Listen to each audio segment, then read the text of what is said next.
aprendizaje es finita, entonces uno tiene que tener esa consideración.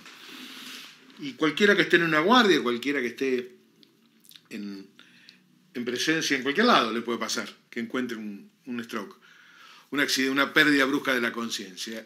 Y para que se den una idea, esto ya tiene algunos años la estadística, pero ya el problema venía de hace rato, de la Sociedad Americana de Stroke, hace más de 15 años esta estadística, pero ahora debe ser más todavía, pero había 700.000 episodios nuevos o recurrentes al año.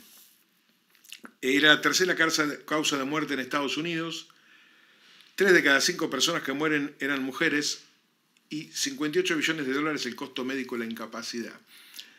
Esto justifica el que nosotros debamos, si así lo quieren, poner un importante énfasis en la prevención o, si está instalado el cuadro, en actuar de manera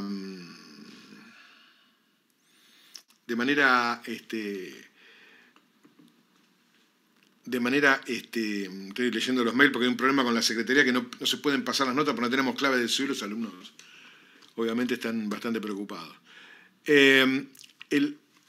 Este costo es lo que justifica invertir por un lado en prevención y por otro lado instalado el cuadro en las unidades de stroke para tratar de que la menor cantidad de pacientes posibles quede con secuelas, lo cual requiere una planificación importante. Después, bueno, hay algunas estadísticas más del American Stroke en cuanto al porcentaje de la población afectada de acuerdo a la edad. Obviamente, el grupo etario comienza de 65 hacia arriba, o sea, estoy cerca ya, estoy adentro, perdón, 65. De 65 para arriba, las cifras aumentan de manera exponencial. Y después, bueno, esto es la distribución de acuerdo a raza y no tiene mucho sentido, raza y sexo, y después el porcentaje cada 1000 personas de acuerdo a la edad. Pero con la cifra que le di inicialmente, ustedes ya se dan cuenta de la significación que van a tener, que cualquier persona que esté en una guardia va a tener que lidiar con un stroke. El papel de ustedes es, cuando entra un paciente con los síntomas instalados, hacer esta gran división que tenemos aquí. Dividir entre lo que es una isquemia o lo que es una hemorragia. Eso con la tomografía computada inicial van a ustedes poder hacer el diagnóstico. ¿Por qué? Porque la sangre es espontáneamente densa, tiene densidad propia, la van a poder ver en el periodo agudo. Y en el caso de la isquemia, o van a ver o no van a ver nada, pero ustedes tienen los síntomas establecidos, no se van, o van a ver cambios mínimos y directamente, si no, van a poder ver algunos cambios a nivel de la tomografía, donde cuando uno ve los cambios fácilmente en la tomografía simple, está en presencia de cambios que en parte no van a ser reversibles o ninguno va a ser reversible. Hay que actuar en los primeros casos que le acabo de mencionar. En el caso de el stroke, el stroke en general, la hemorragia intraparenquimatosa y la subarachnoidea llevan el 17% de los stroke. El resto son causas isquémicas, por trombosis de los pequeños vasos, 20%, trombosis de los grandes vasos. En cuanto a los grandes vasos hay 2 sectores, uno es el cuello y otro es el sifón carotídeo, el del cuello está asequible para el ultrasonido. Y finalmente la embolia, un 32%, material que puede venir de la carótida, a veces del sifón y muchas veces el material embolígeno viene del sistema cardiovascular central. Clínicamente se les va a presentar a ustedes con alteración de la conciencia o cefalea, de acuerdo al tipo de cuadro, con afasia, algún tipo de afasia de comprensión o de expresión, con parálisis o asimetría facial, con incoordinación, paresia, parálisis o alteraciones sensoriales en miembros, ataxia en caso que el cuadro sea de índole cerebelosa y a veces alteraciones visuales. Esta pérdida brusca de la conciencia con recuperación inmediata o no, en cuyo caso sería un isquémico transitorio, es lo primero que van a ver ustedes en la guardia. Y cuando uno tiene este cuadro, tiene varios diagnósticos diferenciales que hacer. Y por eso insisto bastante. Isquemia hemorrágica es el que van a hacer inmediatamente. Trauma, bueno, sabrían, salvo que se le oculte, que tiene un trauma cráneoencefálico. Infecciones, la clínica sería distinta y los antecedentes distintos. Paciente que tiene cefalea persistente de larga data para pensar en alteraciones vasculares. Y acá guarda, las masas intracraneales pueden debutar como un stroke. Y los metabólicos que lo van a resolver cuando tengan el laboratorio del paciente inicialmente, un coma diabético o algún otro tipo de problema de laboratorio que tenga el paciente en el momento del examen. Pero ustedes tienen que distinguir entre isquemia hemorragia, y después también distinguir de las lesiones ocupantes de espacio. Para lo cual casi lo van a hacer con la tomografía simple. Por eso insisto en lo que digo cuando doy esta clase. Como pregunté, a veces dudaban el otro día, por eso me ocurrió darla de nuevo.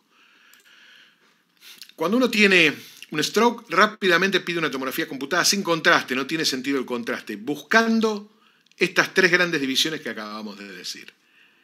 Hay una isquemia, o hay signos tempranos, o no tengo nada, pero el cuadro está. Cuando no tengo nada o hay signos tempranos, apurémonos a actuar, tenemos muy poco tiempo. Hay sangre, en cuyo caso mediremos y rápidamente derivaremos al neurocirujano a ver si el tamaño del hematoma justifica el drenaje. Y distinguirlo de otras causas de déficit neurológico. Recordar que inicialmente lo que se altera es el mecanismo famoso de la bomba de sodio-potasio, comienza a haber lo que se llama edema intracelular, edema citotóxico, que no tiene manifestaciones en las secuencias convencionales de resonancia ni en la tomografía computada, o tiene mínimos cambios, y que es reversible. Si yo saco la noxa, vuelve a cero la cosa. Ya cuando hay edema vasogénico, es decir, extracelular, algún grado de lesión el paciente tiene, que alguna secuela puede llegar a quedar. Y finalmente sobreviene el estadio de lesión. Pero fíjense, esta línea que yo les trazo acá, reversible 4 horas. 4 horas no es nada cuando están con un paciente y tienen que conseguir todo. Diferente si hay un protocolo de stroke, donde todo se hace así, nadie tiene que pensar. Llega, va a hacerse el estudio rápidamente y rápidamente se hace el diagnóstico. Es como manejar. Nadie les tiene que decir a ustedes que tienen que poner primera para arrancar o marcha atrás para ir para atrás. Acá, si el protocolo está claro en el lugar donde trabaja, no hay un centro de stroke regional, que creo que es lo que se puede hacer para ahorrar dinero, no que tengamos 200 centros de stroke, sino 1 o 2 ubicados estratégicamente y con rápido acceso por todas las vías, sea aire, tierra, ambulancia, lo que sea. 4 horas van a ver ustedes con la práctica que no es absolutamente nada. Cuando la tomografía computada, vamos a ir al lado de la isquemia, la tomografía puede ser con cambios isquémicos establecidos o con tomografía normal con signos incipientes. Si tenemos disponible, vamos a la difusión-perfusión, ahora vamos a mostrar para qué. Y si es necesario, estamos dentro de las 4 horas, vamos a restablecer el flujo mediante la lisis sistémica, a veces locorregional mediante arteriografía. Si tienen disponible el Doppler del cuello, pueden ver los vasos del cuello, que la obstrucción no sea, de acuerdo a lo que dio la tomografía y la resonancia, que la obstrucción no sea proximal, que también se puede acceder rápidamente por mecanismos poco invasivos.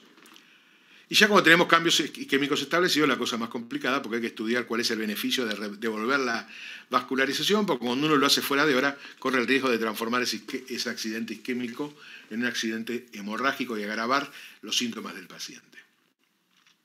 ¿Cuáles son los signos tempranos de stroke?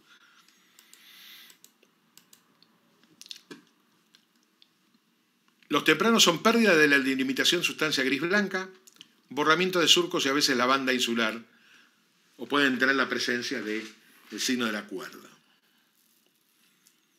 que es casi lo mismo. Y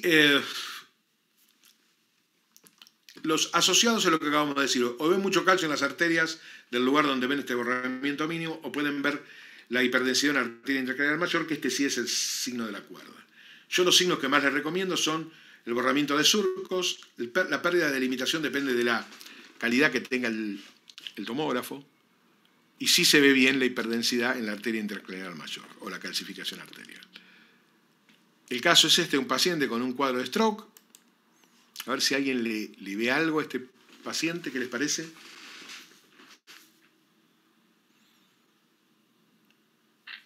Los signos quedaron, tiene signos del lado derecho para ayudar. No aparece al lado derecho. ¿Qué les parece? Puede ser que haya un borramiento de los surcos en el hemisferio izquierdo, en la parte inferior. Ahí. Yo comparo ahí, acá no hay surcos. Acá hay, acá hay, acá hay. Es muy sutil. Después la pérdida de delimitación de sustancia blanca y gris no es tan fácil, ¿no? Tampoco es tan fácil. Perfecto. Vas a saber por qué, después le hicieron una resonancia, un poco después, no llegaron a hacer nada, mucho más. O se habrá recuperado parcialmente el paciente. Y este era el lugar donde la compañera dijo que veía los cambios, esto con contraste, tiene una hipodensidad en T1 y una hiperdensidad en T2.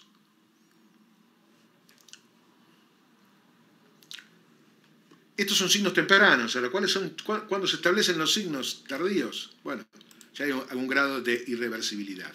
Está el área hipodensa, cortical, subcortical o con distribución vascular.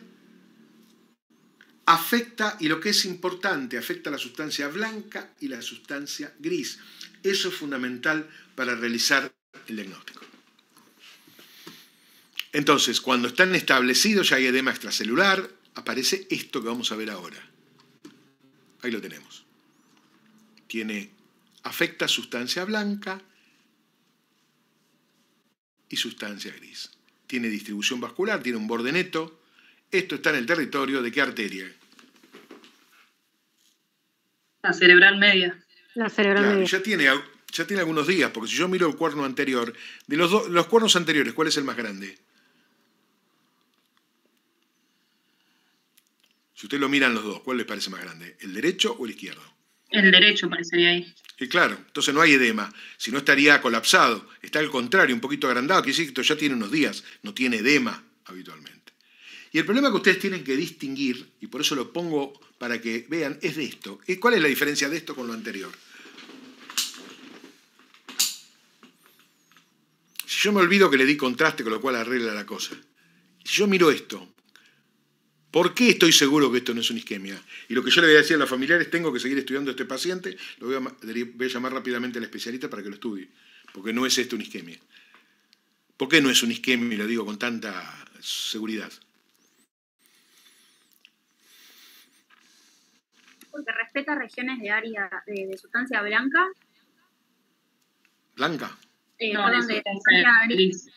De sustancia gris. Esto es un edema en dedo de guante, es edema de sustancia blanca. Si en la guardia tengo un stroke y veo edema de sustancia blanca, ustedes no tienen que seguir estudiándolo, no son Batman, son médicos de guardia, salvo que sean neurólogos.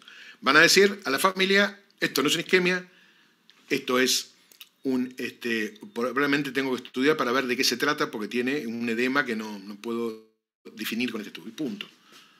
Obviamente harán las medidas de la urgencia, pero no van a hacer el diagnóstico. Ahora, diferente es, tengo el síntoma establecido, no veo nada en la tomografía, pero sigue ahí el paciente con estos signos. Bueno, ahí voy a actuar rápidamente para alisar el coágulo. Si tengo resonancia, difusión, perfusión, ni hablar. Acá está la comparación de los dos cuadros, uno y otro al lado para que vean la diferencia.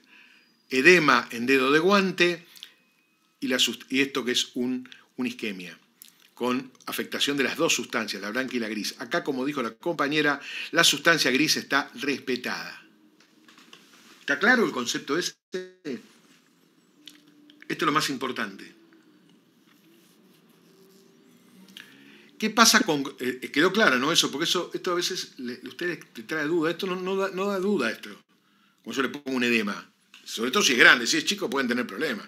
Pero tiene esa distribución en dedo de guante. A mí no me gusta usar mucho las analogías, pero esta es buena para acordarse, y sobre todo para salir del paso en el periodo agudo. A medida que pasa el tiempo, se va haciendo más hipodensa la lesión isquémica, vamos a cambiar el foco ahora, y como dijimos recién, tiene casi densidad de líquido, el tejido se ha reblandecido. ¿Y cuál es más grande de los dos cuernos anteriores? ¿El derecho o el izquierdo? Ahora el izquierdo. Ahora el izquierdo, por lo tanto, esto está retrayendo, no comprimiendo. El tamaño del ventrículo que está cerca de la lesión le está dando la edad. Si está chiquito, le está diciendo que hay edema, es más agudo. A medida que va el periodo subagudo, se iguala al otro, y cuando va el crónico se empieza a retraer, empieza la retracción y reparación con cambios cicatrizales. Una gran isquemia crónica es esta de la cerebral media. ¿Cómo se ve esto en resonancia cuando ya está establecido? ¿Cómo se ve en resonancia? Bueno, ya lo acabamos de ver. Hipointenso en T1, hiperintenso en T2. comienza a partir de las 8 horas. Antes vamos a recurrir, vamos a ver después, a las secuencias especiales. El efecto de masa máximo se da a las 24 horas. ¿Cómo lo miran el efecto de masa? Indicadores de la línea media, donde está la hoz, cómo están los ventrículos adyacentes a la lesión, ¿están colapsados, están iguales o están aumentados, ya lo acabamos de decir? En el periodo hiperagudo puede haber un refuerzo arterial que esté intentando compensar la falta de flujo, y puede haber refuerzo meningio y parenquimatoso a partir de las 48 horas, también como fenómenos de compensación. Entonces, en resonancia magnética, ya lo vimos, vamos a repasar. Se ve hipointenso en T1, hiperintenso en T2, tiene distribución vascular y puede tener un refuerzo parenquimatoso regional, que es lo que vamos a ver en lo que sigue. Vamos a ver un T1 sin contraste y con contraste. Ahí tienen un área hipodensa, casi marcadita de la cerebral media. ¿Acá tiene efecto de masa o no tiene efecto de masa? ¿Qué les parece? Sí, tiene. Sí. Tiene porque está más chico las cavidades ventriculares de este lado. Entonces está desplazando un poquito los indicadores de la línea media. Está en el periodo agudo. Y cuando le doy contraste aparecen vasos regionales, ahí lo tienen, que están tratando de compensar la situación. Recuerden que cuando pasó el periodo de ventana hay circulación lujuriosa y uno le da anticoagulación y corre el terrible riesgo de hacer un sangrado. Entonces ya le complicamos totalmente la existencia al paciente. ¿Cómo se ve esto en T2 y en FLEAR? En T2 se ve, la alteración se ve bien blanca, igual que en el FLEAR. La diferencia es que el líquido cefalorraquídeo se ve negro en FLEAR, y blanco en T2. La diferencia del FLEAR con T1, que es antianatómica en cuanto a la sustancia blanca y gris, es más clarita la sustancia gris y más negra la sustancia blanca. Si yo vuelvo al T1 para reconocer el T1, se ve gris la gris y más blanca la blanca, eso está claro. La corteza se ve más gris, ahí lo tenemos mejor, y lo blanco se ve blanco. Entonces, esta es la manera que ustedes tienen de reconocer a la secuencia FLEAR, que es muy sensible, aunque inespecífica, para los trastornos de la sustancia blanca. ¿Qué pasa cuando evolucionamos? Ya lo dijimos. Continúa la hipointensidad, hiperintensidad, se acerca a ser casi líquido, desaparece el efecto de masa, viene la retracción, disminuye el refuerzo y ya hay pérdida de sustancia. Son cavidades residuales como esta, una gran cavidad posisquémica, donde tenemos densidad de líquido en la secuencia T1, sustancia gris-gris, la FLEAR tiene blanca la sustancia gris y negra y más gris oscuro la sustancia blanca, tiene una gran retracción, por lo cual significa que está retrayendo, y todo lo que se ve en FLEAR alrededor son áreas de reparación del tejido vecino todavía funcional. Entonces, esta es la evolución natural de la isquemia. Lo que nos falta, ¿hasta acá quedó claro? ¿O tienen alguna pregunta? Pues es un tema que lo va a acompañar de por vida, aunque estén en una cena y alguien se descomponga, ¿no? Y van a salvar a algunos pacientes si logran esto. Y si son funcionarios, como digo siempre, pueden generar prevención y unidades de stroke. ¿Para qué se usan las secuencias especiales de difusión y coeficiente de difusión aparente, o ADC? Porque en general muestran los cambios de señal antes de que sean detectadas en las imágenes en T2, en las secuencias convencionales. Ve isquemia en estadios tempranos, es decir, con edema citotóxico o reversible. Hemorragia hiperaguda, realmente no. Es más difícil, se ve, pero lo dejamos ahí. En algunas inflamaciones o encefalitis. En el daño axonal difuso postrauma puede verse mucho mejor, lo que no se ve en las secuencias convencionales, incluso en el FLEAR. En enfermedades desmielinizantes, como la esclerosis múltiple, y los abscesos cerebrales también se pueden utilizar. Ahora, lo que nos interesa a nosotros de la difusión es la fase aguda. Ni bien sobreviene el accidente isquémico, hay caída de los valores de la difusión de agua. Esta fase en realidad hace que disminuya el coeficiente de difusión aparente. Recuerden que el coeficiente, las imágenes donde valoran el coeficiente de difusión aparente casi son opuestas a la difusión, en cuanto al color me refiero. Lo que ocurre es que las imágenes presentan un aumento de señal debido a que se restringe un poco la difusión de agua. ¿Por qué? Porque, bueno, deja de funcionar la bomba celular, ya lo dijimos. Y la ADC es lo contrario. Entonces, esta secuencia es lo que nos dice que todavía tenemos tiempo de actuar, porque las otras secuencias, que son las convencionales, vamos a ver algún caso, sacado de Radiopedia, acá lo tenemos, donde casi no tenemos nada. ¿Hay algo que le llame la atención en este paciente en algún lugar?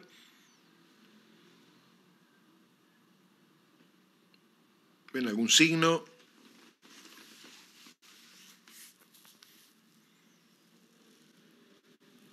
¿Qué les parece? Tiene un déficit motor del lado izquierdo. Perdón, sí. Puede ser que del hemisferio derecho, en la región, sí, no termina siendo muy inferior, pero sí medial, ahí haya como un corramiento. Bueno, claro, sí, porque si uno... Este paciente tiene 80 años, ¿no? Entonces, acá tiene más surco y acá casi no tiene. Eso es lo que tienen que mirar. Este ventrículo es un poquito más chico que el otro, es una pijotería, pero está bien mirar que hay menos surcos, más en un paciente que tiene 80 años, donde toda la superficie cerebral debería ser acá. De este lado tiene menos surco. Entonces le piden el coeficiente de difusión, perdón, la secuencia de difusión, acá tenemos, y aparece esto. Tiene una isquemia, esto es el coeficiente de difusión aparente, se ve negro. Vamos a quedarnos con la difusión, que es más anatómica para nosotros, más fácil. ¿Y qué tiene el paciente entonces? Con cambios casi normales.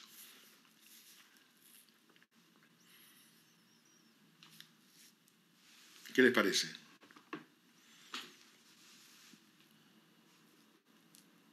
Es normal, la clínica está déficit motor izquierdo. Eso quedó, no volvió para atrás. Tiene una tomografía normal. ¿Y esto qué les está indicando a ustedes? Es una secuela.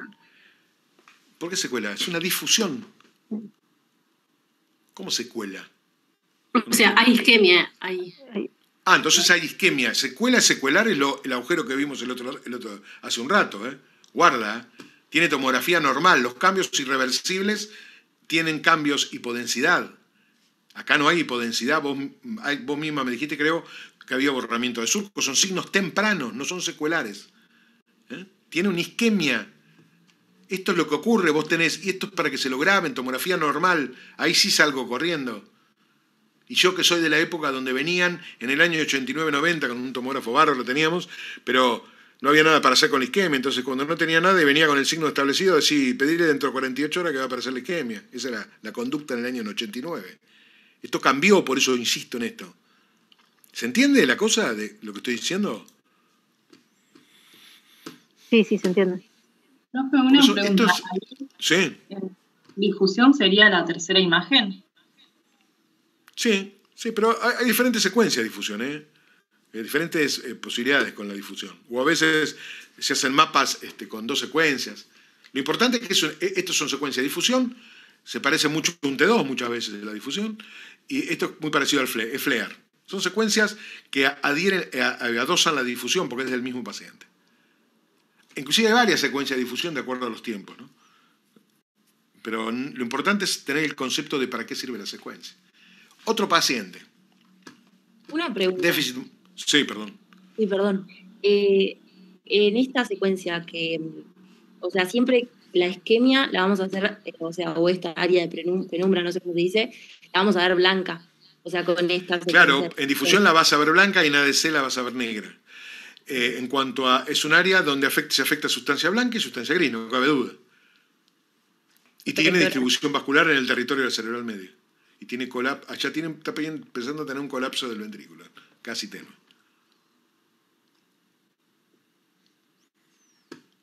Profe, te hago una pregunta. Sí. Perdón. Pero yo porque no me dicen, díganme sin miedo la cosa, porque yo como no los veo, porque tengo las 2 pantallas ocupadas con la presentación, por eso no los puedo ver. Sí. Y la tercera la tengo desconectada, tengo 3 pantallas. Sí. Que cuando, o sea, esto sería que hay, o sea, se dice como que restringe, así sería lo correcto. Claro, pero más allá que restringe, digo, restricción en la difusión, hay, ¿qué te está indicando? que hay edema, ¿qué tipo de edema hay? Cuando solo se ve en la difusión. El citotóxico. El el intracelular. Claro, o sea que no se... Este es reversible. Mientras no se vea en la TAC, podés no tener esto y tener solo la TAC, pero vos estás segura que tiene una ACV y bueno, es el momento de salir corriendo a un centro de stroke. Tenés 4 horas. Difícil. Y esto se hace cuando en la tomografía es normal y... Claro, y pero vos tenés la clínica del paciente establecida. Claro. Claro. Es más, es lícito en muchos lugares con la tomografía normal, los mínimos signos, derivarlo rápidamente a una unidad de stroke. Si vos le hiciste el examen clínico y tiene un déficit. Porque no tenés tiempo. Si la cosa no está ordenada, y miren que yo estaba en un servicio en el San Martín, ahora lo han ordenado, tienen el protocolo de stroke, pero yo estaba en un servicio que tenía el resonador al lado del tomógrafo y al lado del Doppler. Y enfrente hemodinamia, en el mismo subsuelo del San Martín. Estoy hablando del año 2000 y algo. Yo estuve en resonancia de San Martín entre el 2002 hasta el 2014. Sí, me iba a preguntar otro compañero que escuché por ahí la voz, pero... Sí, yo... es para redondear lo que decía. Si nosotros vemos una tomografía normal, vemos un cambio en la tomografía con esa clínica, pensamos que ya las manifestaciones son irreversibles, ¿no? Si la tomografía es normal, con síntomas establecidos, todavía es reversible. Si ya empezás a tener edema extracelular, que es el que se ve en la tomografía, se ve el extracelular, ahí ya hay cambios que parte son irreversibles, que es un estudio más detallado el hemodinamista para saber qué puede lisar y qué no, ¿no? Perfecto. Porque si no, lo pasás del otro lado. Es de la imagen que habías mostrado anteriormente, ¿no? Exactamente. De los edemas anteriores. Exactamente. Es decir, acá tenés una tomografía. Este caso también es una tomografía normal. Si mal no ves. Terriblemente normales. Se ve mínimo signo. Si me dicen que no tiene nada, bueno, es lo mismo para el caso, para la conducta de ustedes. Tienen que ir corriendo si no tienen a un lugar que tenga todo esto. Que puedan hacerle la resonancia y que tengan un neurointensivista. Si no, está listo el paciente.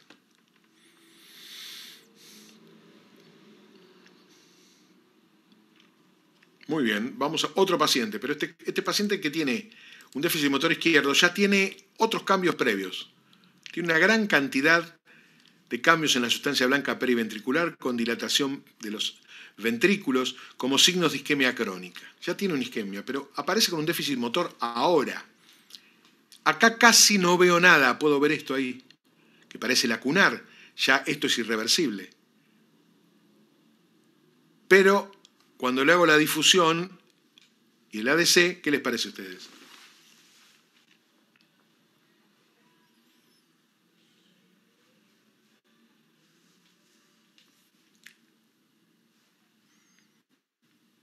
En la de difusión hay un área que me indica que está restringiendo, por lo tanto hay un edema. Bien, entonces inclusive que es más grande que esta. Hay una parte que es lacunar, pero hay otra que justo está cerca de la rodilla de la cápsula ahí. Esta seguramente es nueva, porque no coincide con nada en tomografía. Esta coincide con esta. Supongamos que no es reversible, pero esta parte puede ser parcialmente reversible. Lo demás son todos cambios crónicos. ¿Cómo lo sé? Porque hay leucoariosis o cambios de la sustancia blanca periventricular y hay dilatación de las cavidades ventriculares. Esto tiene ya cierto tiempo de evolución. Entonces, la idea fundamental es tratar de actuar en las que son reversibles, porque en las otras ya pueden hacer bastante poco. Otro paciente, 60 años, parálisis facial y miembros del lado derecho. Y esto es para comparar ya, la difusión acá parece casi un flare. ¿Qué les parece? ¿Qué es esto? ¿Que se ve algo acá? Bueno, alguno me va a decir, y acá parece que tiene edema, bueno, pero acá no se ve nada. Es casi normal para este paciente que tiene una considerable atrofia cortical para la edad que tiene. ¿Y qué pasa acá?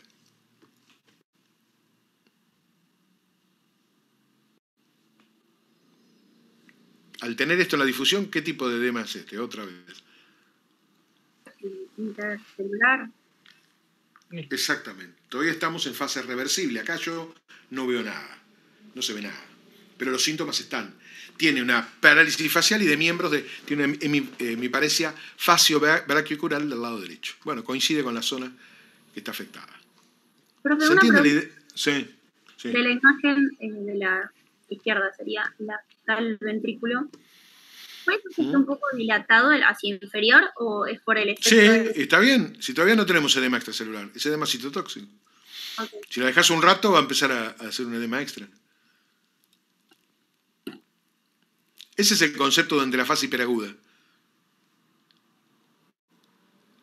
Todavía no se rompió la membrana. La membrana, por la pregunta que hace, se rompe ahora, en la fase subaguda.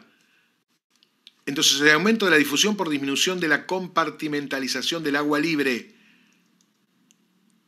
Ya directamente están comunicados los compartimentos intra y extracelular. El T2 ya común aumenta de señal. Perdón, que toqué el escape. El T2 aumenta de señal.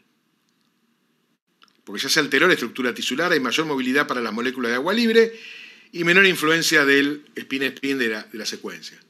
Entonces aumenta la señal en el T2, pero en la difusión disminuye la señal. Por el aumento de la difusión, no hay restricción ahora. Ahora hay aumento de la difusión. Bueno, y en el mapa de ADC se observa recuperación hacia valores normales. Pero como vamos a concentrarnos en la difusión, esa señal aumentada empieza a disminuir en la difusión cuando empieza a haber compromiso extracelular. Esto es la fase que viene después a lo que preguntó recién la compañera.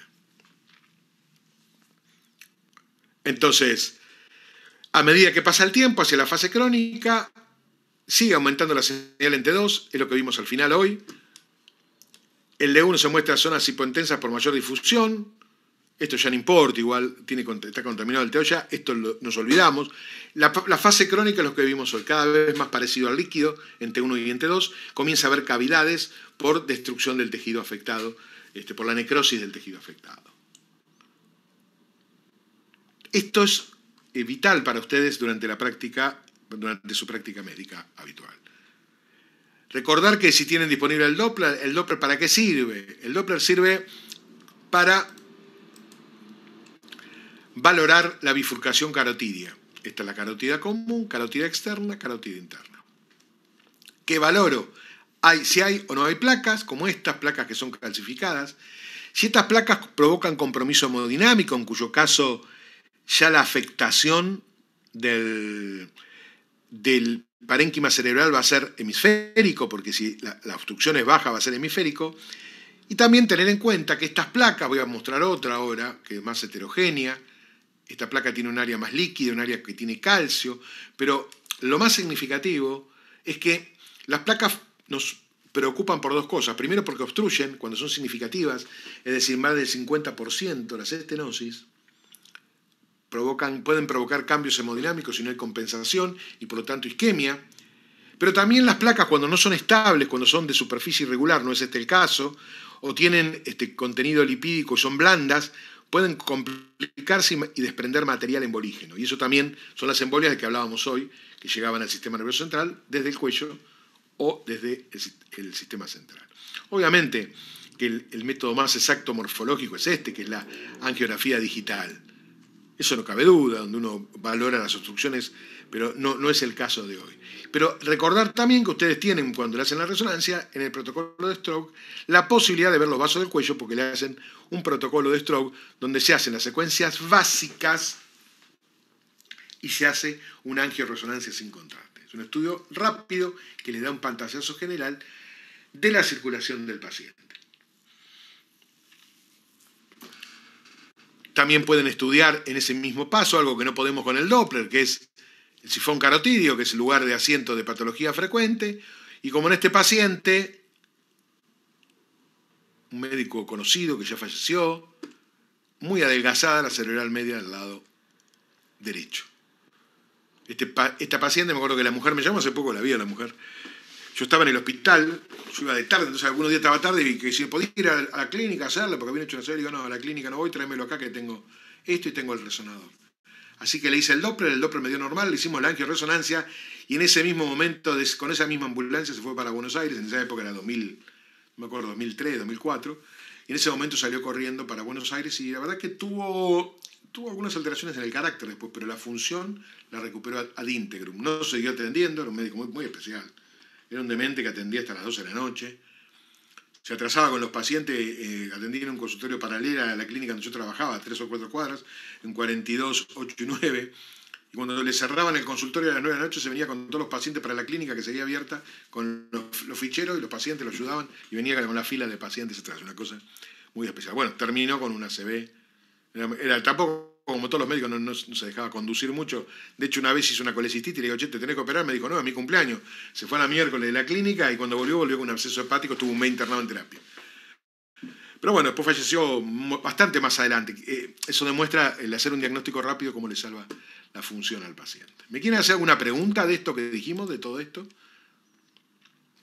Que estoy convencido que les va a servir a ustedes para su práctica diaria, ¿no?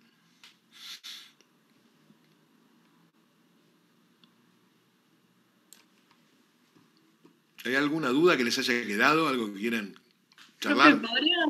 ¿Podrías marcar en la imagen de la angioresonancia dónde está la obstrucción?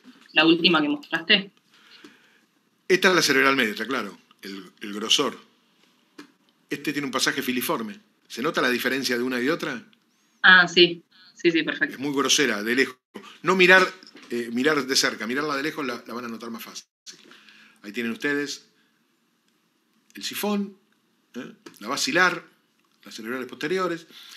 ¿De qué depende que esta obstrucción sea más o menos agresiva? Y bueno, depende de la suerte que tenemos con las compensaciones a través del polígono de Willis. ¿Qué circulación tenemos en colateral? Eso es lo más significativo que podemos decir, ¿no? Es decir, el polígono de Willis, yo tengo pacientes que tenían 90 de cada lado de obstrucción carotídea, estaban mejor que yo, se muriendo en cáncer de pulmón. Y vos decís, ¿cómo? Bueno, tenía una vertebral gruesa que le compensaba. Este tiene buena vertebral igual, si no tuviera esta vertebral no hubiera zafado de este cuadro de stroke.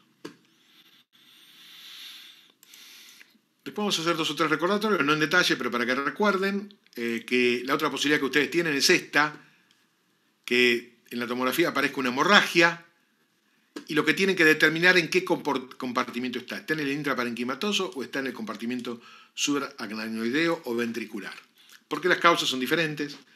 Recuerden que la hemorragia subaracnoidea se relaciona más con malformaciones vasculares del tipo aneurisma, malformación arteriovenosa, y en estas hay que ir rápidamente al diagnóstico, porque el 30% muere en el primer episodio, el 30% restante lo repite y solo un 30% puede quedar bien, pero todo depende de la celeridad con que hagamos las cosas. Yo siempre cuento y lo resalto, tenía un secretario, ahora no estoy yendo a ese lugar, pero que iba en un lugar que tenía 30 y pico de años, que tocaba rock, todo, el flaco, todo normal, cefalea crónica, yo decía, mirá, en todos los países del mundo se hacen resonancia con la cefalea crónica. Bueno, el tipo debutó con hemorragia subaracnoidea un lunes, el miércoles estaba muerto. Y uno decía en el perfecto estado de salud. Y varias veces me pasó. Yo, antes de entrar a la residencia, estuve en el cuerpo médico del hipódromo, un choque de baja de correr una carrera y se viene cayendo hacia el cuerpo médico y me empieza a hablar pavadas y se desmaya. Llamo al cuerpo médico central para que manden la ambulancia y cuando llamo les digo, porque yo había cursado hacía poco neuro, y le digo, che, esto parece un aneurisma, de libro parecía la clínica. Y bueno, me dijeron, en el otro lado me dijeron, el gordo está loco. Dice. Como los choques se suelen deshidratar, le baja la presión, bueno. O fueron le hicieron la tomografía, tenía un aneurisma, el paciente también falleció, tenía 20 y pico, 30 años. Y he visto muchas veces en el hospital tipos que estaban jugando al fútbol con los amigos, que vos los veías, no tenían nada, y estaban ahí en coma grado 4. Entonces, es importante ante la prevención y la actuación rápida. ¿En qué compartimento está la hemorragia? ¿Por qué? Porque la intraparenquimatosa es una imagen espontáneamente densa, estamos hablando siempre del periodo agudo, que puede afectar la sustancia blanca y gris con o sin afectación cortical, y la subaracnoidea es una imagen que está en las cisternas y surcos de la convexidad o en las cisternas axiales de la base. Eso es fundamentalmente la diferencia. Y la diferencia es el cuadro. Uno está establecido como la hemorragia intraparenquimatosa, que puede ser por aneurisma a veces, 40%, que afecta al parénquima, pero tiene hemorragia subaracnoidea. La hipertensión, 50%, malformaciones vasculares, anticoagulación, tumores que sangran, eso ya sería otra cosa, porque tendría aparte edema de sustancia blanca. infartos que se convierten en hemorrágicos y algunas arteritis cerebrales pueden dar hemorragia, pero la mayor parte de los casos se lo lleva a esto. Lo que van a hacer es evaluar el volumen, a ver si es necesario para que no se enclave el paciente operarlo. Antes nosotros decíamos que era 120 centímetros cúbicos, otros dicen 90. Creo que uno valora el volumen, pero valora también qué desplazamiento tienen los indicadores de la línea media. ¿Se hernia el cerebro hacia el lado contralateral o a través del tentorio? Porque si se hernia a través del tentorio, comprime sobre el clivus al tronco cerebral y produce el paro cardiorrespiratorio. Las que sangran en la hipertensión son estas, ya lo saben ustedes, las arterias penetrantes o paramedianas de la basilar. Muchos tenían, ¿por qué yo tengo 20-12 y jugaba al fútbol y no me pasa nada? Y otros tienen 17. Por dos cosas. Primero, algunos tienen microaneurismas, de Charcot se llaman, descubiertos en autopsias, que es más fácil que sangren los vasos. Y después, bueno, también está obviamente las características, ¿no? A veces la presión uno la toma y la presión no fue la que... Uno dice, hizo un isquemia y está hipertenso. Cuando tiene un isquemia y está hipertenso no le baja la presión. Porque la hipertensión es reaccional. Le vas a agravar la isquemia. Es una discusión eterna, a veces en una guardia, o era por lo menos en una guardia. Entonces, recordar que generalmente las afectadas son las arterias penetrantes o la paramediana de la basilar. Por eso, las localizaciones preferenciales de la hemorragia hipertensiva son en el putamen, en el tálamo, en la sustancia blanca global, en el pontina o en el cerebelo. Son los principales lugares, estos son de la basilar y estos son de las penetrantes. Entonces, estos son los lugares más frecuentes. Y el aspecto ustedes lo conocen mejor que nadie. Tiene, ya con la cursada, tienen una imagen espontáneamente densa, que tiene un edema perilesional, que colapsa al ventrículo, que desplaza los indicadores de la línea media.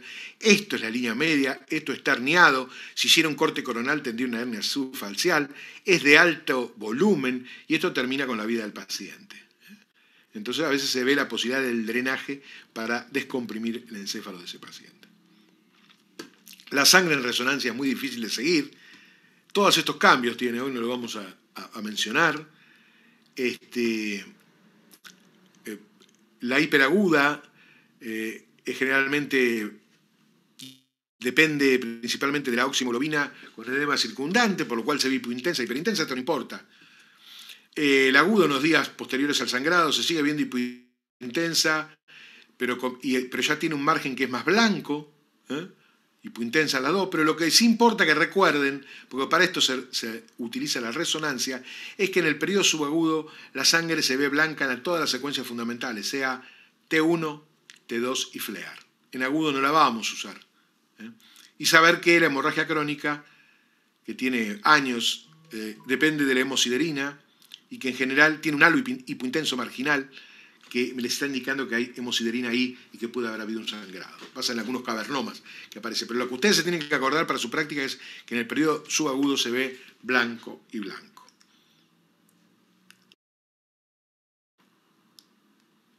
Y esto que sigue ahora, paciente con cefalea, pérdida de conocimiento. Cefalea crónica, pero cefalea ahora y rigidez de nunca. ¿Qué les parece?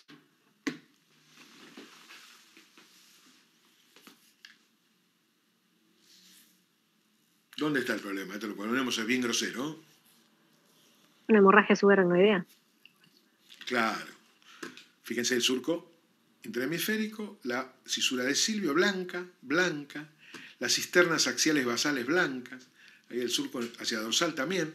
Este es el aspecto, guarda que yo puse una grosera como siempre.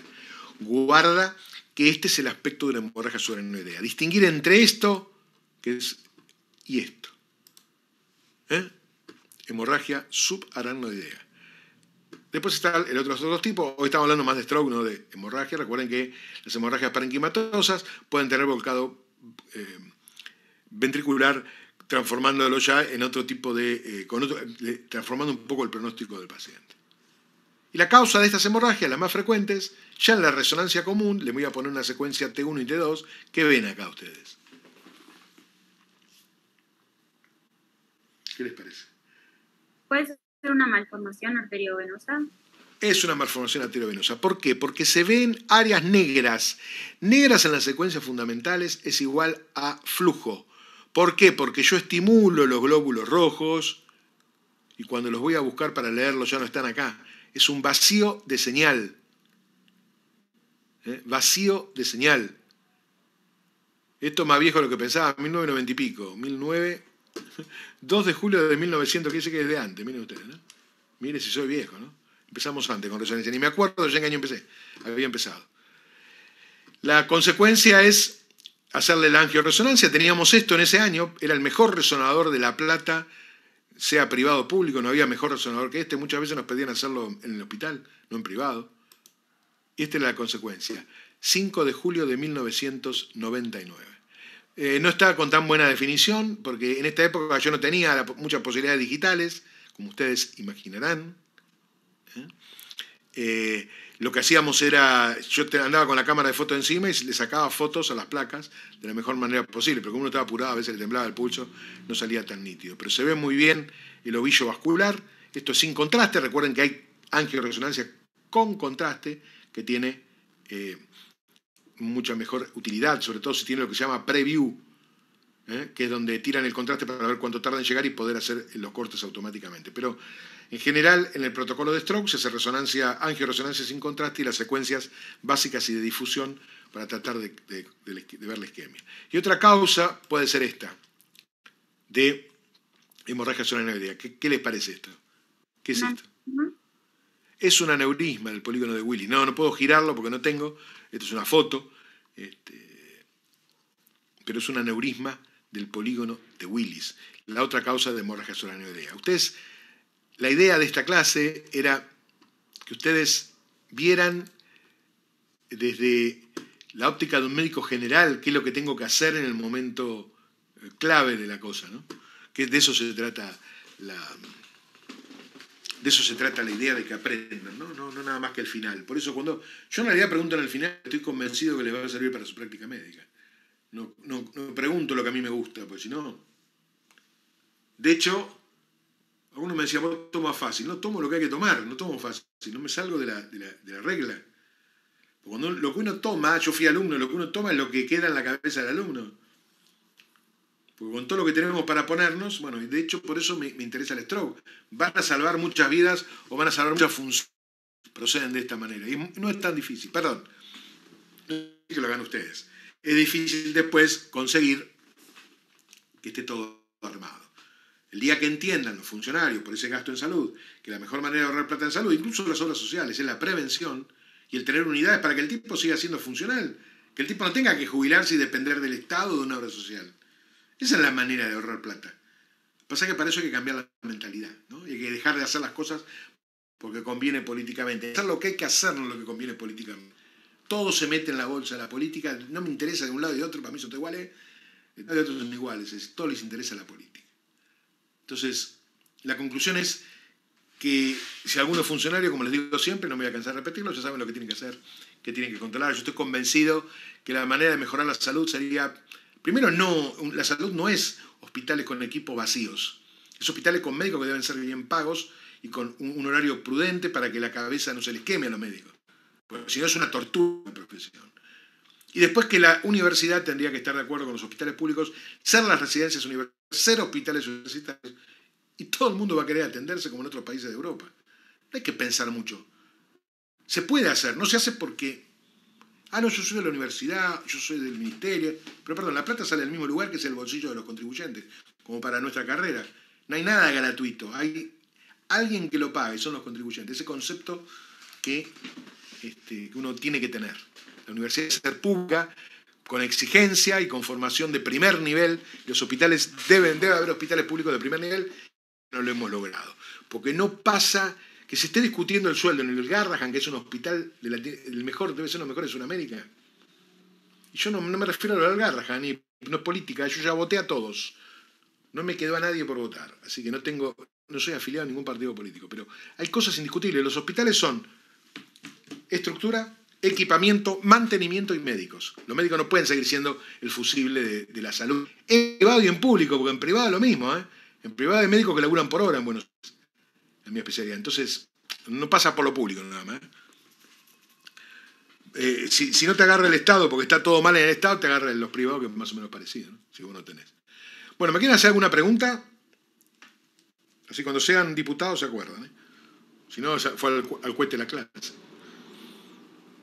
Si quieren hacerme alguna pregunta, si me dicen después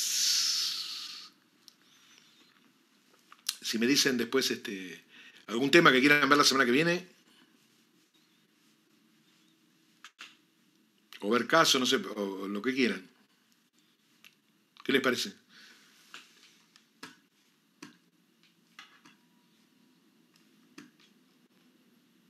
Sí, bueno, no sé qué opina el resto, pero a mí la parte en general de nervioso me cuesta un poco más. Así que si al resto bien, por ahí. Para mí, para mi gusto, podemos ver caso de neuro. Para mí, igual, les vuelvo a reiterar, este es el principal tema. Después, algún tema de las lesiones tumorales infecciosas, pero si ustedes no saben qué tumor es, como médicos generales, no es preocupante. Lo preocupante es que no distingan un ACV, no sepan ver sangre en una tomografía o saber lo que es una isquemia. Eso es lo más importante. Esto de hoy sí es lo más importante como médicos generales. Ya se me va a decir, no todos toman igual. Bueno, qué sé yo. Pero bueno, sí, vemos casos de neuro para que ustedes se acostumbren, si les parece. Pues creo, no sé si tengo clase para que ustedes puedan ver. Yo tengo un canal donde grabo todo lo que hacemos de actividad de pre, de posgrado. No me acuerdo si había clase de neuro. A ver, esperen que voy a mirar, porque la verdad que no me acuerdo de todo, pero capaz que pueden también ir a buscar al canal, si hay alguna. También me hace acordar la compañera acá que no hemos dado mucho de neuro, tiene razón. A ver, que voy a mirar. ¿Qué hay en el canal? No me acuerdo si había de neuro, che.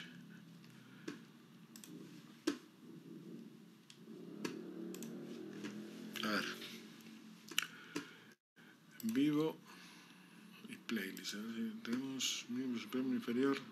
No hay mucho, tenés razón, che. Nosotros no hemos dado, debe haber alguna clase, después les digo, pero no. La mayor parte de las clases que tenemos no son de neuro no hay, tiene razón. Vamos a ver caso de neuro entonces. Estaba mirando. Y después, sí, perfecto. Bueno, nos vemos entonces la semana que viene. Después más cerca, a veces damos alguna clase más, porque a veces no llegamos.